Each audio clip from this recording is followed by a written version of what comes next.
Assalamualaikum warahmatullahi wabarakatuh. Perkenalkan, kami dari kelompok 7 yang beranggotakan Bapak Muhammad Hajiki dan saya sendiri Bapak Muhammad Helmi.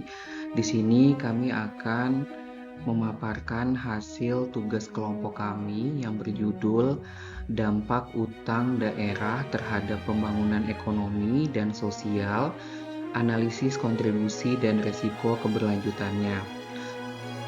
Tugas ini merupakan pemenuhan dari tugas mata kuliah Manajemen Pembiayaan Pembangunan dan Aset Daerah di bawah dosen pengampu Bapak Dr. Insinyur Syahrial Siddiq.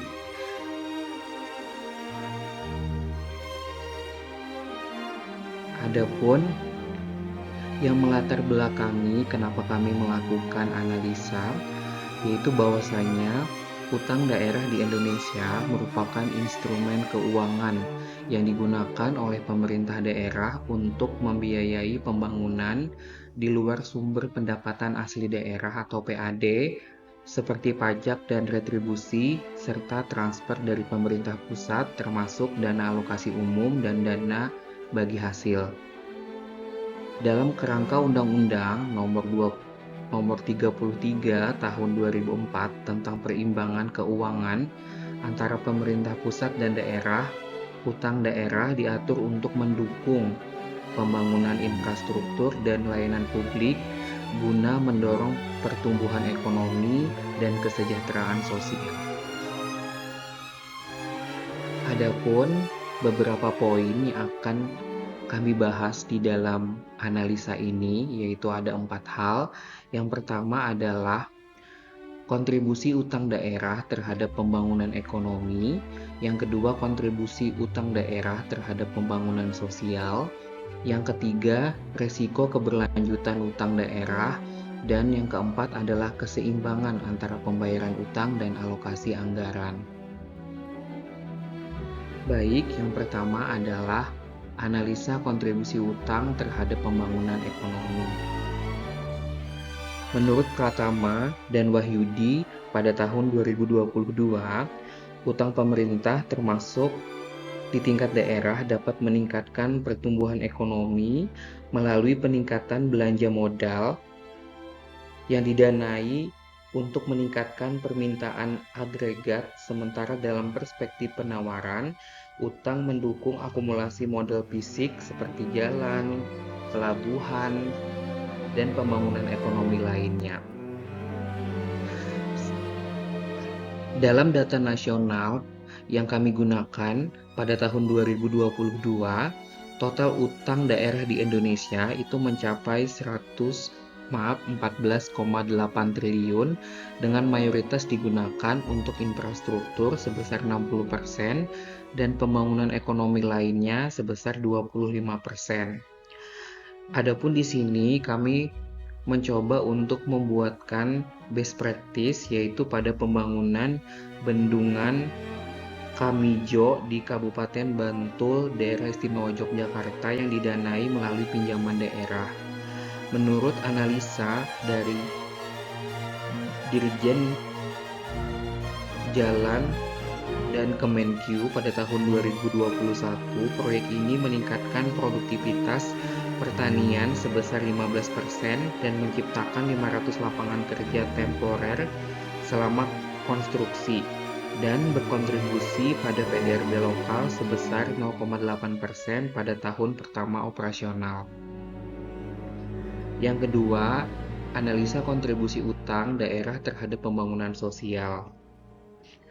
Menurut penelitian Sari 2012 dalam studinya, menyatakan bahwa utang yang dialokasikan untuk pembangunan sosial seperti pembangunan sekolah atau puskesmas dapat meningkatkan indeks pembangunan manusia dengan memperbaiki indikator pendidikan dan kesehatan. Dari data nasional, yaitu data Kementerian Keuangan tahun 2021, mencatat bahwa sekitar 15% utang daerah pada 2020 digunakan untuk proyek sosial seperti pembangunan fasilitas kesehatan di masa pandemi COVID-19 yang meningkatkan akses layanan kesehatan di daerah tertinggal. Kemudian di Indonesia, khususnya di Kabupaten Bantul, pembangunan bendungan Kamijo tidak hanya meningkatkan ekonomi, tetapi juga akses air bersih untuk 10.000 rumah tangga, berkontribusi pada penurunan angka stunting sebesar 3% dalam 2 tahun. Kemudian, penjelasan dan hasil analisa pada poin selanjutnya akan dijelaskan oleh Bapak Muhammad Hadiki. Kepada beliau dipersilakan. Terima kasih. Baik, akan saya lanjutkan lagi. Risiko keberlanjutan utang daerah. Meskipun utang daerah dapat mendorong pembangunan, risiko keberlanjutannya menjadi perhatian utama, terutama terkait kapasitas fiskal, beban utang, dan tata kelola. Peningkatan utang publik daerah yang tinggi dapat mengancam kesinambungan fiskal pemerintah daerah. Selain itu, pengelolaan utang yang tidak terkontrol dapat menyebabkan beban keuangan yang berat, penurunan kualitas layanan publik, risiko kebangkrutan daerah, dan peningkatan risiko finansial.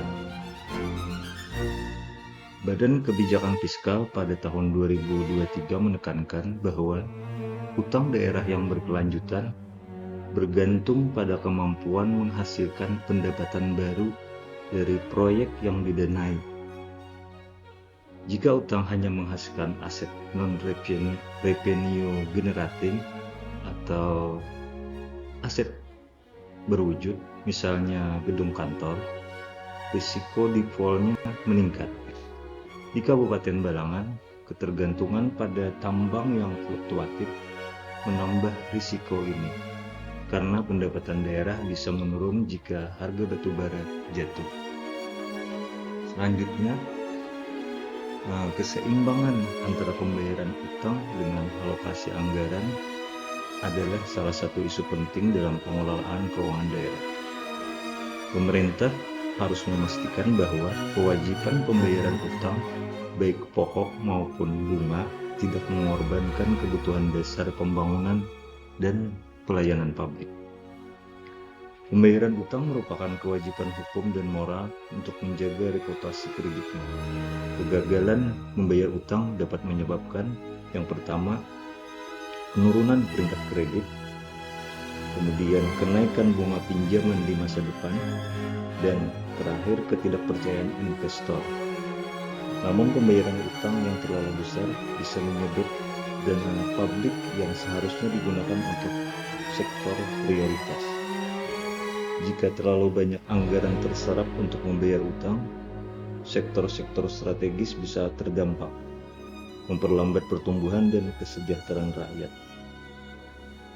Prinsip dasar fiskal yang berkelanjutan adalah bahwa daerah harus menjaga keseimbangan fiskal agar tidak terjebak dalam lingkaran utang sambil tetap mengalokasikan anggaran yang memadai untuk pembangunan ekonomi dan kesejahteraan sosial. Ada beberapa strategi manajemen utang daerah yang berkelanjutan. Yang pertama, evaluasi kebutuhan utang secara cermat, di mana evaluasi kebutuhan utang secara cermat adalah langkah awal yang sangat penting dalam strategi manajemen utang daerah yang berkelanjutan. Tujuannya untuk memastikan bahwa utang yang diambil benar-benar diperlukan sesuai prioritas pembangunan dan dapat dikembalikan tanpa membebani keuangan daerah. Kemudian yang kedua, diversifikasi sumber pembiayaan.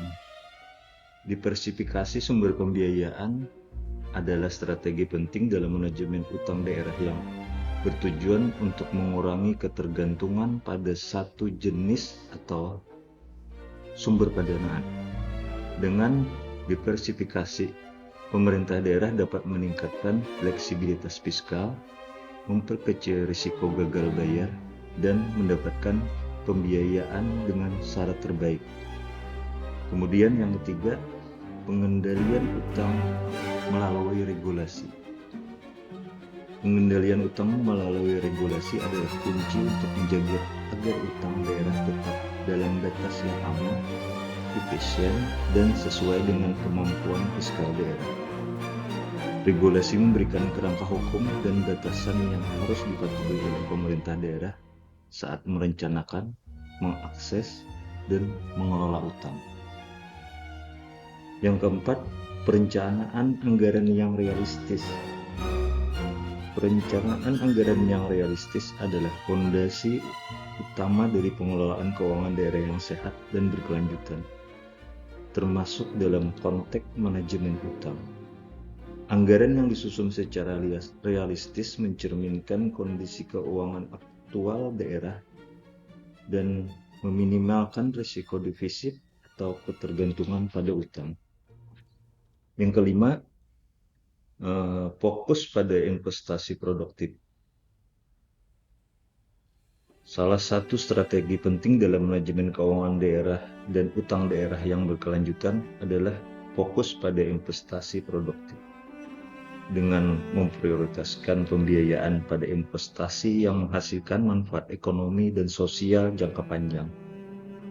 Pemerintah daerah tidak hanya dapat meningkatkan kesejahteraan masyarakat, tetapi juga memperkuat basis fiskal untuk masa depan.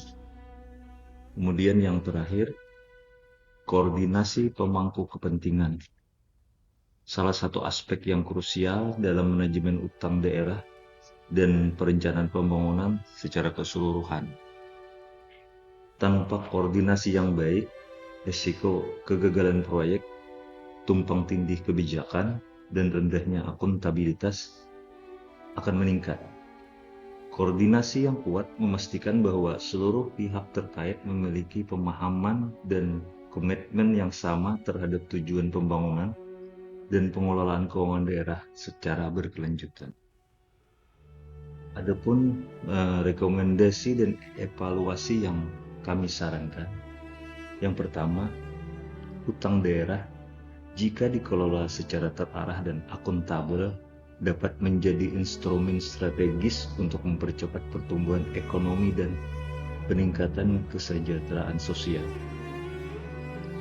Di daerah yang kapasitas fiskal dan kelembagaan yang baik, utang daerah dapat berkontribusi 5-6% terhadap PDRB-nya. Penggunaan utang untuk infrastruktur strategis, misalnya jalan, air bersih, energi lokal, akan mampu yang pertama meningkatkan konektivitas, kemudian mendorong aktivitas ekonomi lokal, terus menarik investasi swasta. Dari data empiris menunjukkan bahwa di beberapa daerah, utang yang dialokasikan untuk proyek pendidikan, kesehatan, dan layanan dasar berkontribusi terhadap kenaikan IPM hingga 2 poin. Utang daerah adalah alat fiskal yang potensial, bukan beban, asal digunakan secara bijak dan produktif. Kemudian yang kedua, ketidakseimbangan antara beban pembayaran utang dan manfaat pembangunan adalah risiko nyata yang bisa mengganggu keberlanjutan fiskal daerah dan merugikan masyarakat dalam jangka panjang.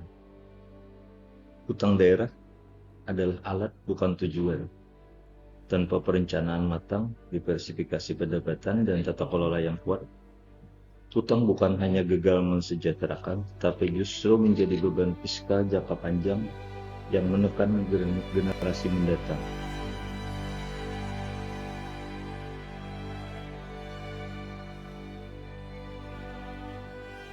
Referensi yang kami ambil berasal dari berbagai sumber. Demikian isi presentasi kami kali ini. Semoga apa yang kami sampaikan dapat bermanfaat bagi kita semua. Jika ada kekurangan, mohon dimaafkan karena kesempurnaan sungguh hanya milik Allah Subhanahu wa Ta'ala saja. Wabillahi taufiq wal hidayah, waridha wal inayah. Wassalamualaikum warahmatullahi wabarakatuh.